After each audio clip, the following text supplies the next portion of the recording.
Hi, everyone. This is the second week in Advent. Advent is a purple season. Purple stands for drawing close to God by opening up our hearts in prayer. We will light the second candle of Advent this week.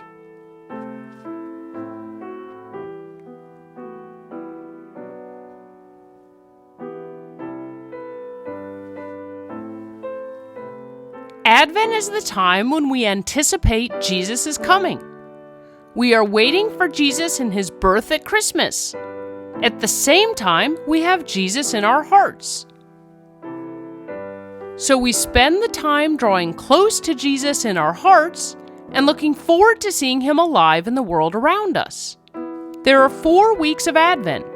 Each week of Advent has a special story.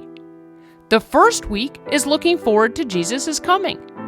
This week, the second week, is where John the Baptist reminds us to turn back to God. Next week, the third week, is when John the Baptist sees Jesus coming and we have so much joy. The fourth week is when the angel Gabriel visits Mary to tell her that she will have a baby, Jesus. A reading from the Holy Gospel according to Luke. For 15 years, Emperor Tiberius had ruled that part of the world, and Annas and Caiaphas were the Jewish high priests. At that time, God spoke to Zechariah's son John, who was living in the desert. So John went along the Jordan Valley telling people, "Turn back to God and be baptized, then your sins will be forgiven."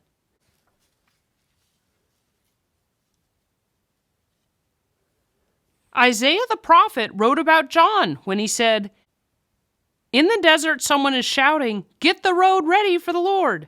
Make a straight path for him. Fill up every valley and level every mountain and hill. Straighten the crooked paths and smooth out the rough roads. Then everyone will see the saving power of God." The Gospel of the Lord. In this week's Gospel, we see John the Baptist reminding everyone to turn back to God. John was living in the desert and God spoke to him. Because John heard what God said to him, he wanted to tell everyone else. He told them to turn back to God and be baptized, and their sins would be forgiven. We don't know what God said to John in the desert, but we can guess he said something about wanting people to turn back to him. We can guess he said he wanted a relationship with his people, and he wanted to forgive their sins so they could live in partnership with God. We can guess it was a good news message. We also learn that God has been telling people from the beginning of time to turn back to God and be close to God. The prophet Isaiah talked about someone shouting from the desert to get ready for God. Sounds like John the Baptist, doesn't it?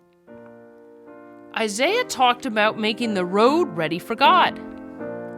Imagine how hard it would be to get somewhere if the roads were crooked and up and down steep hills and with things in the way. Some people wouldn't even be able to go on the journey because they couldn't get past the barriers. You can imagine how much easier it would be to go on a nice, flat, wide, straight road, and everyone could go there because there wouldn't be barriers. John and Isaiah were asking us to build a nice, smooth path for us to reach God and God to reach us. What kind of barriers are in the way right now between you and God? Which people are being left out because of the barriers? How can we make it easier for us to reach God and God to reach us? That is our challenge this week of Advent.